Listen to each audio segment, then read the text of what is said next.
আজকে সবার পছন্দের একটা স্পেশাল রেসিপি করে দেখাবো। দেখা যায় যে ইফতার আয়োজনে এই রেসিপিটি সবাই খুব বেশি পছন্দ করেন।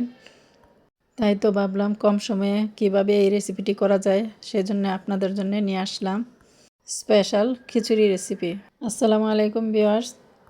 প্রথমে আমি এখানে চিনি গুঁড়া চাল 2 কাপ নিয়ে নিলাম, আর মুগ ডাল হাফ কাপ। মুগ ডালটা আগে থেকে ভাজা ছিল। এখন আমি পানি দিয়ে ভালো করে ধুয়ে আধা ঘন্টার জন্য ভিজিয়ে রাখবো চালটা। আর এদিকে আমি একটা চুলায় ফ্রাই প্যান বসিয়ে তেজপাতা 2টা, দারচিনি 2টা, এলাচি 3টা আর লবঙ্গ দিয়ে দিছি কয়েকটা। এখন সরিষার তেল দিয়ে দিছি হাফ কাপ। আর এদিকে একটা পেঁয়াজ কুচি করে কেটে দিয়ে দিলাম। পেঁয়াজটা লালচে আসা পর্যন্ত ভেজে নিয়েছি। এখন দিয়ে দিছি আদা রসুনের পেস্ট হাফ টেবিল চামচ, হলুদের গুঁড়া 1 চা চামচ, মরিচের গুঁড়া হাফ টেবিল চামচ, জিরার গুঁড়া 1 চা চামচ আর গরম মশলার গুঁড়া হাফ চা চামচ। এখন 2-1 মিনিট ভেজে নিব।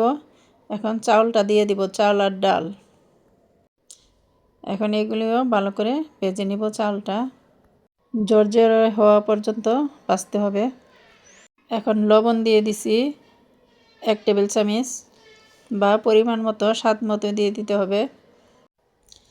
এই যে দেখেন চাউলটা ভাজতে ভাজতে মানে পানিটা যাতে শুকিয়ে যায়, ঝরঝরে হয়ে যায় চালটা, এই পর্যন্ত ভাজতে হবে।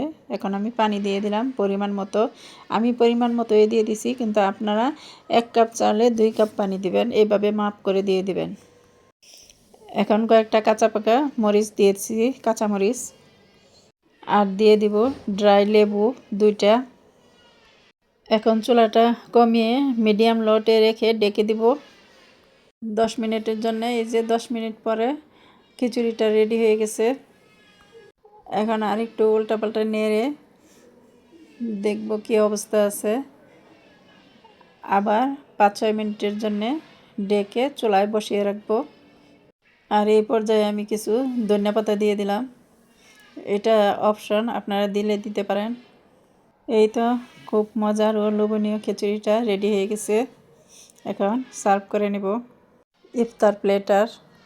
একদম সহজভাবে কম সময়ে ইফতারের আগ মুহূর্তে এই খিচুড়িটা তৈরি করলাম। আশা করছি আপনাদের ভালো লাগবে। আর ভালো লাগলে অবশ্যই একটা লাইক ও শেয়ার দিয়ে পাশে থাকবেন। আল্লাহ হাফেজ।